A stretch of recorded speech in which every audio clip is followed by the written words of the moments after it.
गुरु प्यारे साथ संगत जी, आप सभी को राधा स्वामी जी। संगत जी, सतगुरु जो कि हमें दुख दे सकते हैं तो दुख ले भी सकते हैं। ये तो बस उनकी रहमतों की बात है और हमारे विश्वास की। अगर विश्वास सच्चा हो, पक्का हो तो क्या ही बात है। लेकिन हम जैसे लोग थोड़ी सी दुख परेशानी आती नहीं है कि उस रब से सवाल कर बैठते हैं, आखिर ऐसा हुआ तो हुआ क्यों। ऐसी ही घटना एक बताने जा रही हूँ। उससे पहले संगत के अपने इस चैनल को आपने सब्सक्राइब नहीं किया है तो अवश्य कर लें। संगत जी एक बुजुर्ग अंकल थे। उनके परिवार में एक बहू, बेटा और एक एक पोता पोतियाँ थे। यह अंकल जी अपने बेटे के साथ काम करते थे, या फिर ये कह लें कि इनका बेटा इनके साथ ही काम करता था। यह दोनों पिता और बेटे दुकान चलाते थे और इनका एक बड़ा सा आलीशान घर भी था। एक दिन की बात है जब ये दोनों घर वापस आते हैं। उस समय रात के 8 बज रहे थे।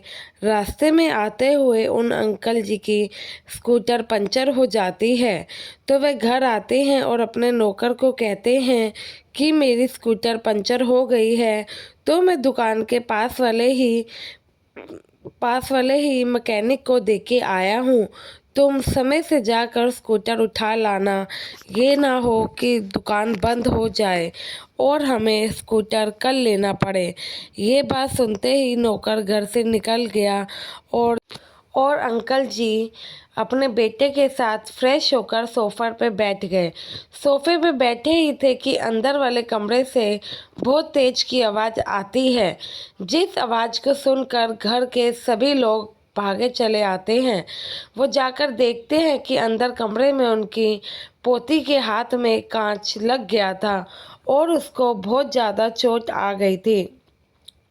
और इनका पोता पोती अंदर कमरे में खेल रहे थे। खेलते खेलते खिड़की का कांच टूट गया और कांच का एक टुकड़ा उनकी पोती के हाथ में घुस जाता है और वह ज़ोर ज़ोर से रोने लगती है।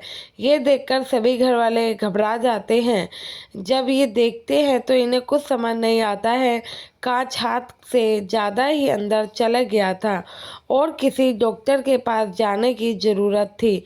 ज़्यादा देर ना करते हुए इन्होंने अपनी पोती को गोद में उठाया और सब लोग इतना घबरा गए थे कि सबके सब कार में बैठकर डॉक्टर के क्लिनिक की तरफ चले गए। जब वे क्लिनिक में गए तो डॉक्टर ने कहा कि आपका इलाज यहाँ नहीं हो सकता है, इस बच्ची को तो हॉस्पिटल लेके जाना पड़ेगा क्योंकि कांच ज़्यादा अंदर तक जा चुका है और इसकी सर्जरी करनी पड़ेगी। और सर्जरी की जो कि सुविधा है ये तो हमारे क्लिनिक में अवेलेबल नहीं है। तो ये लोग वहाँ से अस्पताल की तरफ चले जाते हैं। वहाँ डॉक्टरों ने एक छोटे से ऑपरेशन या फिर सर्जरी के बाद कांच को बाहर निकालते हैं, हाथ पर दवाई भी लगा देते हैं। इन सब कामों करते करते रात के 11 बज गए, कब पता ही नहीं चला। ये सब लोग जब वहाँ से निकलते हैं और घर को आते हैं, लेकिन रास्ते में ही इनके पास इनके एक पड़ोसी का फ़ोन आ जाता है और वह जो बताते हैं, ये उनकी बात सुनकर ये सारे के सारे घर वाले बहुत ही ज़्यादा हैरान और परेशान हो जाते हैं। पड़ोसी बताते हैं कि अंकल जी आपके घर में आग लग गई है, लेकिन हमने देखा कि आपकी गाड़ी नहीं खड़ी और घर भी लॉक है, तो हम समझ गए कि आप कहीं बाहर गए हो। ये खबर सुनते ही पूरा परिवार घबराता है और जल्द से जल्द घर पहुंचने की जल्दी दिखाता है। वहाँ पड़ोसियों की काफ़ी भीड़ लग गई थी। इनका नौकर भी घर के बाहर ही खड़ा था। नौकर बताता है कि वो जब स्कूटर लेकर 9 बजे आया तो उसने देखा कि घर में लॉक लगा है, इसलिए उसे बाहर ही रुकना पड़ा क्योंकि उसके पास चाबी भी नहीं थी। नौकर ने कई फ़ोन किए, लेकिन बच्ची को चोट लगने के कारण किसी का भी ध्यान ही नहीं गया। कुछ ही देर में वहाँ पर आग बुझाने वाली गाड़ियाँ आती हैं। वहाँ सब लोग बहुत घबराए हुए थे, लेकिन जो इस परिवार के बुजुर्ग दादाजी थे वो चिल्ला चिल्लाकर उस रब का शुक्र अदा कर रहे थे। कह रहे थे मेरे बाबा जी का बहुत बहुत शुक्र है। उनके चेहरे पर एक बहुत ही ज़्यादा बड़ी खुशी भी थी।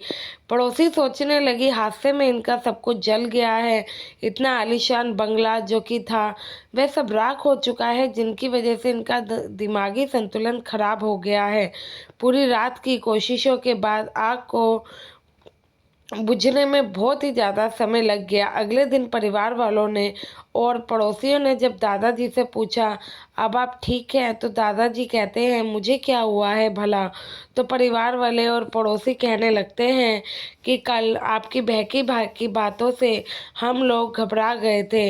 यहाँ पर सब कुछ ख़त्म हो गया, लेकिन आपके चेहरे पर ज़रा सा भी शिकन नहीं है और आप मुस्कान के साथ उस रब का शुक्र अदा कर रहे थे। तो संगत जी, दादाजी ने जो बताया वह हम सबके लिए बहुत ही बड़ी सीख है। वैसे भी बड़े बुजुर्गों की बातों को हमें ध्यान से सुनना और समझना चाहिए, क्योंकि जिन बगीचों के माली नहीं होते हैं वे पेड़ ऐसे ही रह जाते हैं। आगे दादाजी कहते हैं कि बेटा, अगर हमारी स्कूटर पंचर ना होती तो हम अपने नौकर को स्कूटर लाने के लिए कभी ना भेजते, और अगर हमारी बच्ची को चोट ना लगती तो हम हॉस्पिटल भी किस लिए जाते।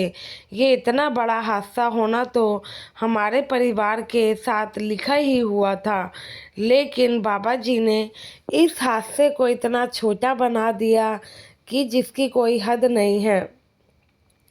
इस हादसे को होने से पहले हमारे सदगुरु ने स्कूटर पंचर करवा दी और फिर नौकर को भी किसी न किसी बहाने से घर से बाहर निकाला, जिससे कि उसकी जान को भी कोई खतरा ना हो।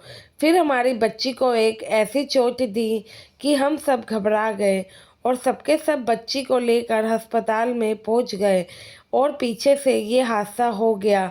सोचो, अगर हम रात को घर में सो रहे होते और हमारे घर में ये हादसा होता तब हमारा क्या हाल होता? क्या हम बच पाते? लेकिन क्योंकि हम बाबा जी की शरण में हैं तो बाबा जी हमारा कभी बुरा नहीं चाहेंगे। हाँ, हो सकता है हम पे मुसीबतें आए, लेकिन ये बड़ी बड़ी मुसीबतों को कई ज़्यादा पीछे छोड़कर आएंगी, क्योंकि बाबा जी हमारे हिस्से की जो मुसीबतें होती हैं उनको ख़त्म कर देते हैं। उन्हें हमसे ज़्यादा ही हमारी चिंता है। दादाजी कहते हैं, सिर्फ कुछ लाख रुपए का ही सामान हमारे घर में जला होगा। सामान तो हम फिर से खरीद लेंगे, लेकिन अगर हम राख हो जाते तो हमारा क्या होता? दादाजी का बात का मतलब परिवार को समझ आ ही गया।